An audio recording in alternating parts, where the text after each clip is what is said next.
Hello everyone, welcome to Reva Academy. This is Samantha Nikita. Today we are going to try simplify some questions of haloalkane and haloarenes. ठीक है, अभी तक के last sessions में हमने इसका theoretical part cover किया है. आज से मैं न्यूमेरिकल्स पार्ट स्टार्ट कर रही हूँ, जिसमें मैं आपको मैक्सिमम क्वेश्चंस कवर कराऊंगी हर टाइप के कॉन्सेप्ट के. ठीक है, तो जो भी स्टूडेंट ने अभी चैनल को सब्सक्राइब नहीं किया है तो वो चैनल को सब्सक्राइब कर दो और बेल आइकन को प्रेस कर देना. ठीक है, जिससे आपको फ्यूचर नोटिफिकेशन मिल जाए. और in the last of video अगर आपको वीडियो अच्छा लगे तो वीडियो को लाइक कर देना, अपने फ्रेंड्स के साथ शेयर करना. ठीक है, तो चलो हम स्टार्ट करते हैं. और मैं लो टू हाई लेवल तक के क्वेश्चंस को कवर कराऊंगी. तो स्टूडेंट ये मत समझना कि मैम इनिशियली लो लेवल के क्वेश्चंस करा रही हैं. ठीक है, क्योंकि सारे स्टूडेंट्स को कवर करना इम्पॉर्टेंट है. चलो, फर्स्ट क्वेश्चन आ गया है स्क्रीन में, देखो. क्लियर है?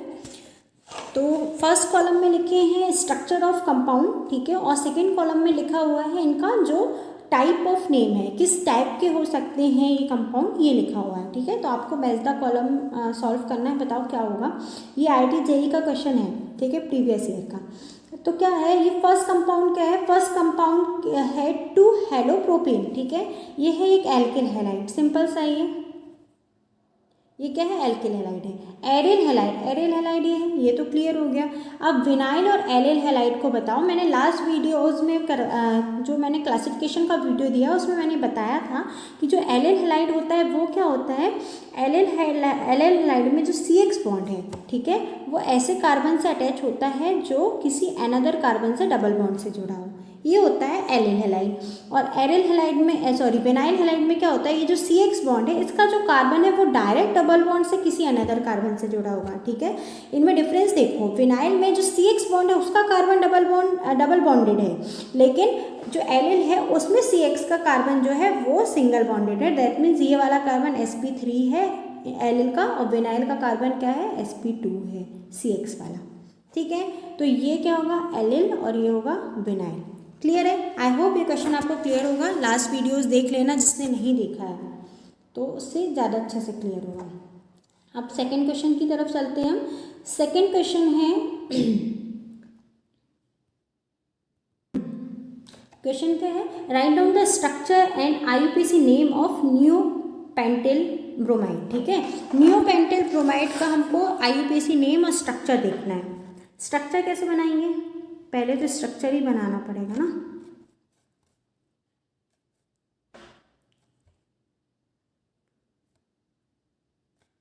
ये होता है, ये क्या है? नियोपेंटाइल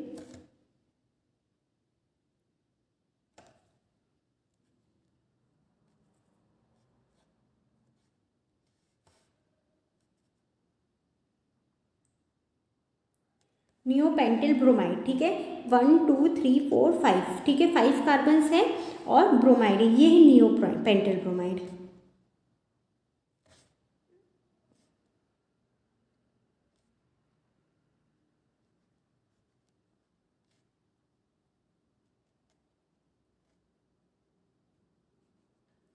ठीक है, नियोपेंटाइल ब्रोमाइड आया. अब इसका नाम लिखना है आपको, IUPAC नेम. इसका IUPAC नेम क्या होगा?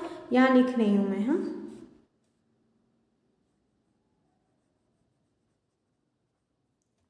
देखो IUPAC नेम क्या होगा? 1 2 3. ठीक है, 1 ब्रोमो,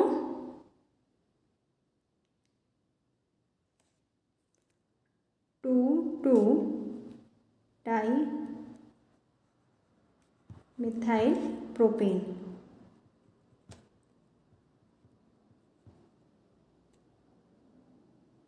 ठीक है, आई बात समझ में? आ गया समझ में ये क्वेश्चन? आगे बढ़ते हैं. इसमें क्या लिखा है क्वेश्चन में? Right the IUPAC name of the following compounds. ठीक है, हमको इन कंपाउंड्स के IUPAC नेम को लिखना है. ठीक है, तो चलो स्टार्ट करते हैं. फर्स्ट स्ट्रक्चर में क्या है? फर्स्ट स्ट्रक्चर क्या है? देखो, CH3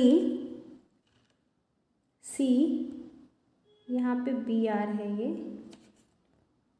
है ना, यहाँ पे CH2 CH2 CH3, ओके, यहाँ पे CH2CH3, करेक्ट।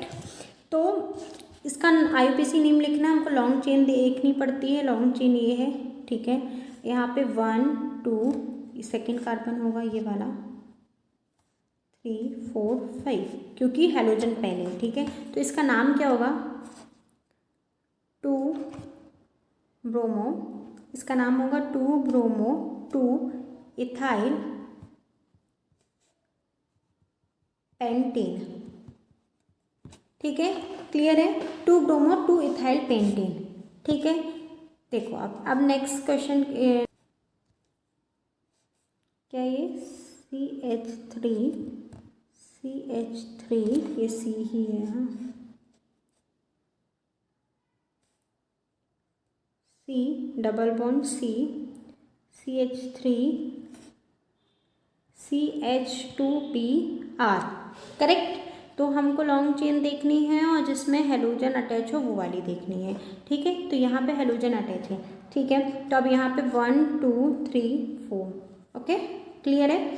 तो यहाँ इसका नाम क्या होगा, 1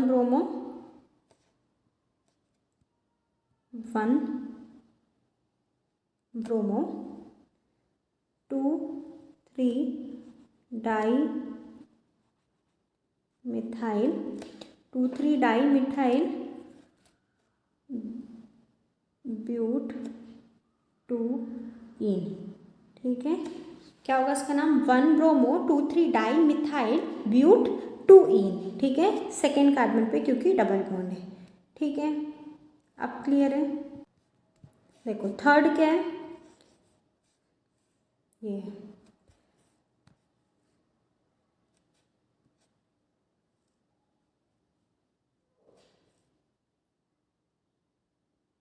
CH2Cl, इसका नाम होगा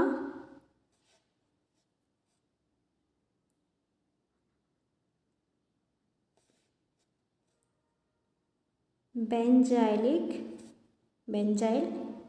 क्लोराइड,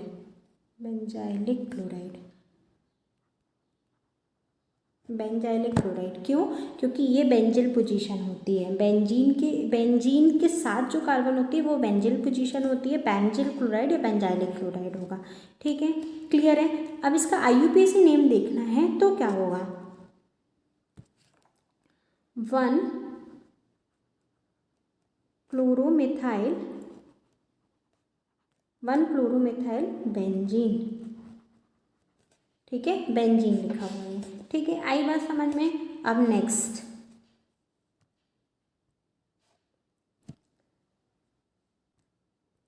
मैं एक और बताऊंगी, इसके बाद के जो सारे हैं वो आपको कवर करने हैं, ठीक है, और ये होमवर्क है, ठीक है। फोर्थ क्या है, CH2, पहले CH3 CH2 CH2 C CH3 CH3 C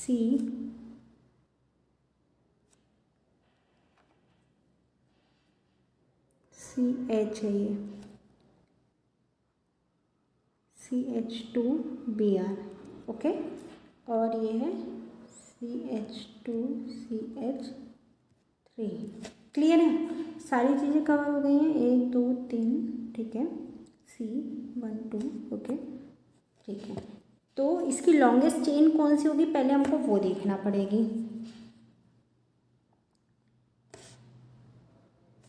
है ना। लॉन्गेस्ट चेन कौन सी होगी, 1 2 3 4 5 6, ये वाली, क्योंकि ब्रोमीन को भी लेना है, ठीक है। तो 1 2 3 4 5 6, इसका नाम क्या होगा, 1 ब्रोमो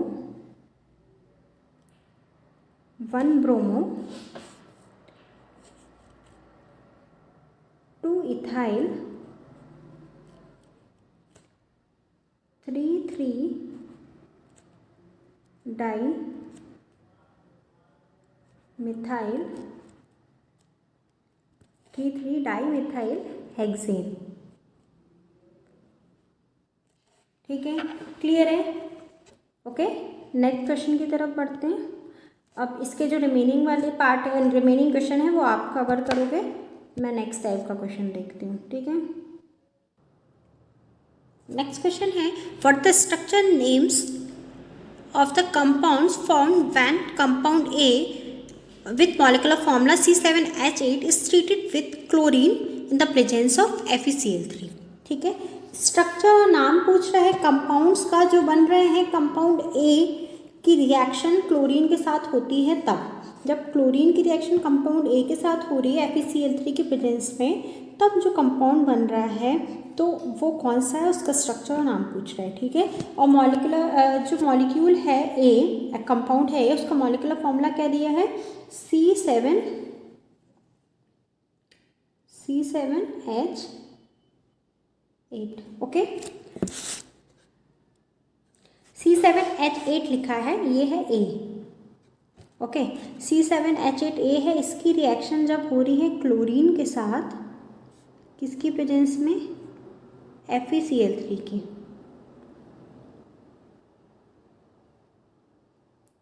ठीक है, FeCl3 की प्रेजेंस में हो रही है, अच्छे से लिख देती हूँ, FeCl3। ओके, तब क्या बन रहा है, प्रोडक्ट का नाम पूछ रहा है, स्ट्रक्चर पूछ रहा है। ठीक है, तो पहले तो हमको रिएक्टेंट का स्ट्रक्चर पता होना चाहिए क्योंकि ये सिर्फ मॉलिक्यूलर फॉर्मूला लिखा है। तो आपको याद होगा जब मैंने केमिकल रिएक्शन पढ़ाई थी किसकी, हेलोअरीन की, क्लोरीनेशन पढ़ाया था मैंने इलेक्ट्रोफिलिक सब्स्टिट्यूशन रिएक्शन में, तो मेरा लास्ट वीडियो ही आप देख लेना। C7H8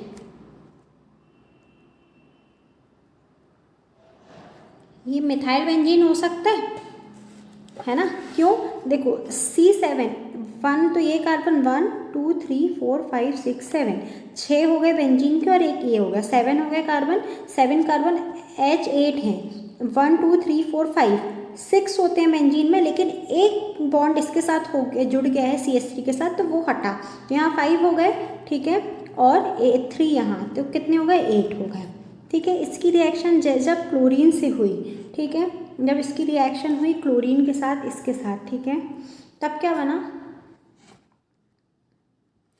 क्लोरीन के साथ हुई तब क्लोरीनेशन हुआ। यहाँ पे जो हाइड्रोजन था, देखो क्लोरीनेशन मैंने इलेक्ट्रोफिलिक सब्स्टिट्यूशन रिएक्शन बताई कि ऑर्थो और पैरा पोजीशन में ही होती है। ठीक है, तो ऑर्थो पोजीशन में क्लोरीन अटैच होगा, एक पैरा पोजीशन में होगा। कैसे, देखो ये Cl, ठीक है, Cl लोन पेयर्स बनाएंगे। ठीक है, ये यहाँ पे जाएगा, ठीक है, और H दोनों निकल जाएंगे। ठीक है, कैसे और कैसे बना सकते हैं इसको, देखो Cl2 को हम Cl प्लस और Cl माइनस में भी ब्रेक कर सकते हैं। ठीक है, क्लियर है, तो ये जो Cl माइनस है ना, और वो H प्लस के साथ रिएक्ट करके HCl बना लेगा। ओके, और ये जो Cl प्लस है वो यहाँ पे माइनस साइन के साथ अटैच हो जाएगा। ठीक है, तो प्रोडक्ट क्या बनेगा,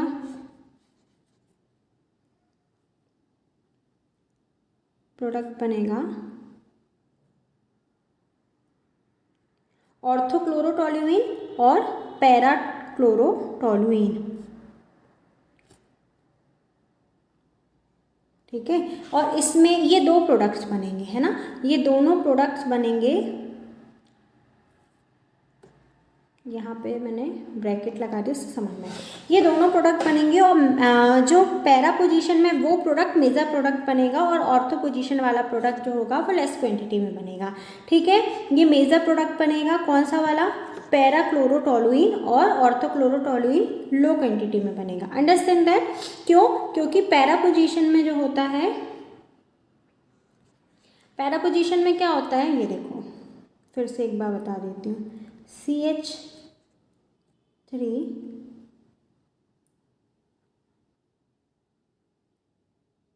ओके, ये बेंजीन, यहाँ पे एक H है, यहाँ पे एक H हो सकता है। ठीक है, सब जगह होते हैं लेकिन ऑर्थो पैरा पोजीशन में अटैक करेगा।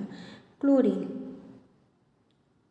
ठीक है, Cl प्लस Cl माइनस बना सकता है, ये यहाँ पे माइनस साइन ले लेगा, यहाँ पे प्लस के साथ निकल के HCl बना लेगा।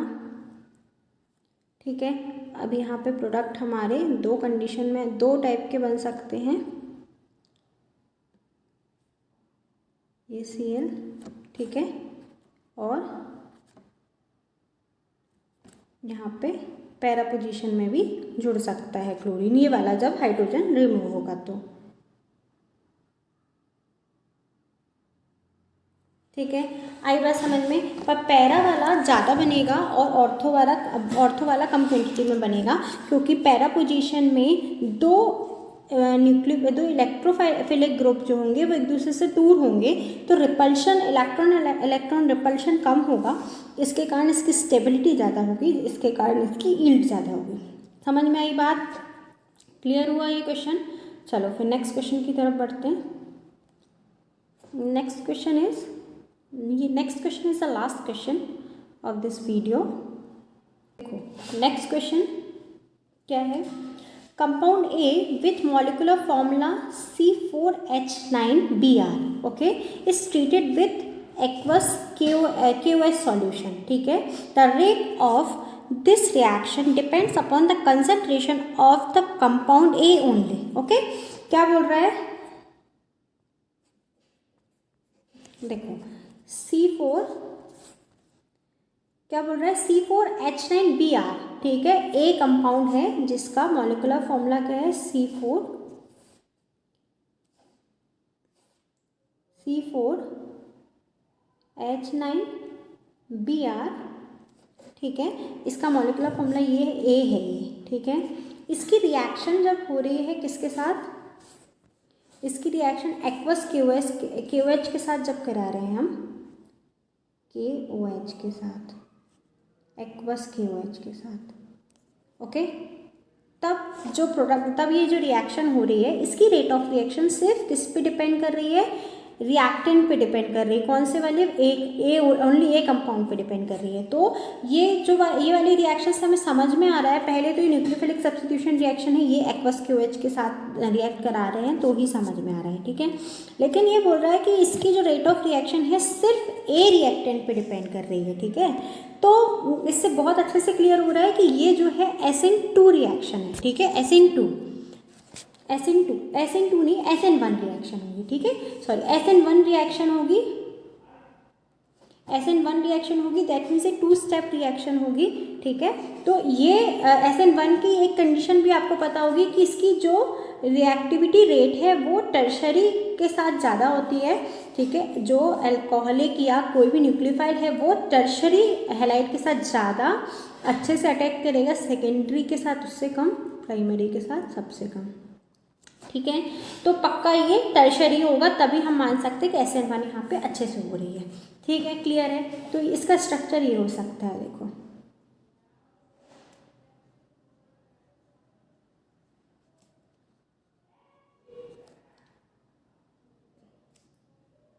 टर्शरी ब्यूटिल ब्रोमाइड, ठीक है। 1 2 3 4 कार्बन से 3 3 6 3 9 हाइड्रोजन है और ब्रोमीन है, ठीक है। ये क्लियर हुआ, ए पता चल गया हमको, ठीक है।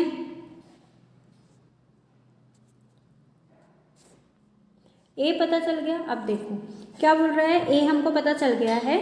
इसके बाद when another optically active isomer, ठीक है, another optically active isomer B जो है वो ऑफ दिस कंपाउंड, जो ए है उसका ऑप्टिकल एक्टिव आइसोमर हम लेंगे जो है बी, ठीक है, was treated with aqueous KOH, the rate of reaction was found to be dependent on the concentration of compound and KOH or both, ठीक है। तब क्या बोल रहा है, अगर हम इसका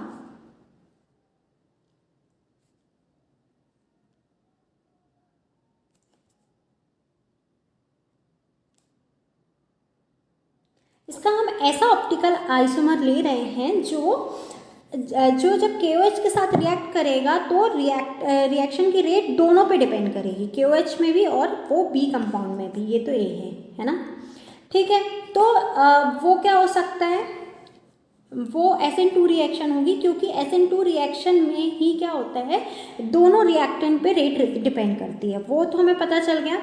तो उसकी रेट क्या, उसमें क्या होता है, ऑर्डर क्या होता है एल्किल हैलाइड का रिएक्शन का, प्राइमरी, सेकेंडरी और टर्शरी।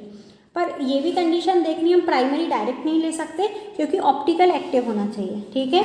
लेकिन प्राइमरी जो ब्यूटिल ब्रोमाइड है वो ऑप्टिकली एक्टिव नहीं होगा और इसका आइसोमर भी नहीं है। देखो बना के देख लेते हैं।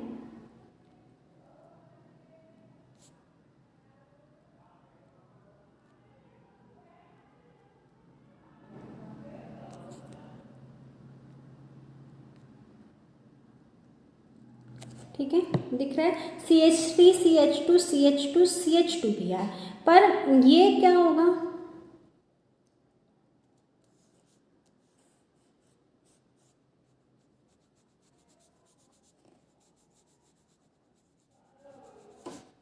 ये देखो CH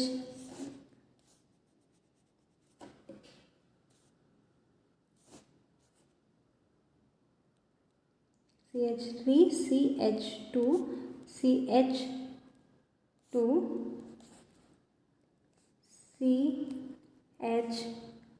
CH2Br, है ना।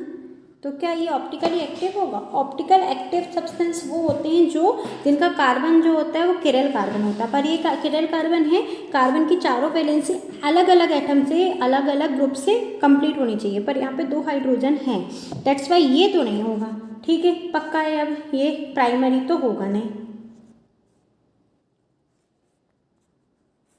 तो कौन सा होगा? देखो इसका ऑप्टिक, अगर हम सेकेंडरी ब्यूटिल ब्रोमाइड ले लें,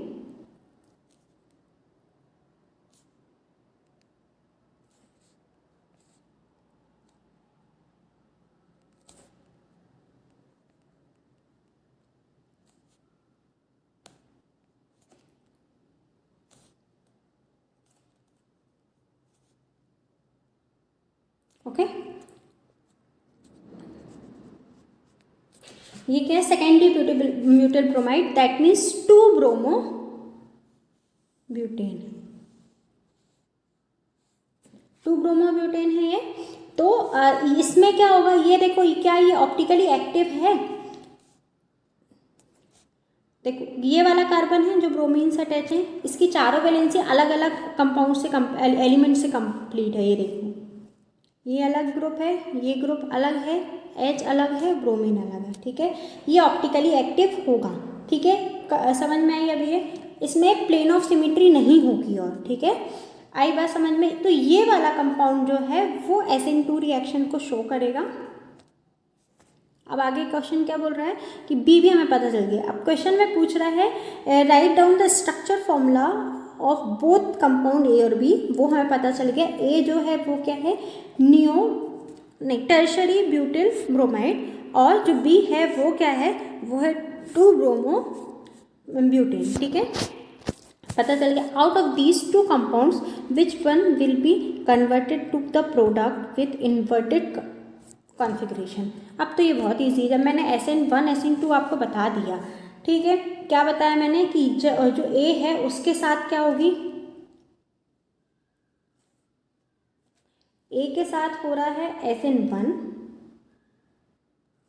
और बी के साथ हो रही है SN2, है ना। बी जो कंपाउंड है उसके साथ SN2, तो SN2 जो होता है वो ही तो इन्वर्जन देता है, इन्वर्जन ऑफ कॉन्फ़िगरेशन देता है ना। ये मैंने वीडियो में बताया, आप उसको देखो, ठीक है। तो SN2 reactions he inversion of product देती है, inversion of configuration and product देती है। तो सिंपल सी बात है, जो बी वाला कंपाउंड है वो देगा हमको क्या, इन्वर्जन ऑफ प्रोडक्ट, ठीक है, inversion of configuration and product, ठीक है। क्लियर है? ये क्वेश्चन कंप्लीट हो गया, समझ में आई ये क्वेश्चन अच्छे से? ये बहुत इंपॉर्टेंट क्वेश्चंस थे और बहुत अच्छे क्वेश्चन हैं, आते हैं, और इनसे रिलेटेड अभी तो आपको लग रहा होगा बहुत इजी, लेकिन जब आप सॉल्व करोगे तब आपको समझ में आएगा कि इजी नहीं है, टफ है ना। टफ भी नहीं है, कॉम्प्लिकेटेड है, थोड़ा सा दिमाग लगाओ समझ में आएगा। तो आज की क्लास यहीं पे कंप्लीट होती है, ठीक है। अभी तक जितने क्वेश्चन मैंने कराए हैं उसके ही डिफरेंट, उसी टाइप के अलग अलग क्वेश्चन सॉल्व करने की कोशिश करो। इससे अलग टाइप के क्वेश्चन अभी आप सॉल्व मत करो, प्रॉब्लम होगी, ठीक है। फिर आप सोचोगे कि मैम ने तो कराया पर मेरे से बन नहीं रहा, तो मैंने जो कराया उतना ही करो अभी और साथ साथ चलते रहो, ठीक है। तो आज की क्लास यहीं कंप्लीट होती है। Thank you student. If you like this video तो आपको लाइक करना है वीडियो को एक बार जाके और अपने फ्रेंड्स के साथ शेयर करना है। Thank you student.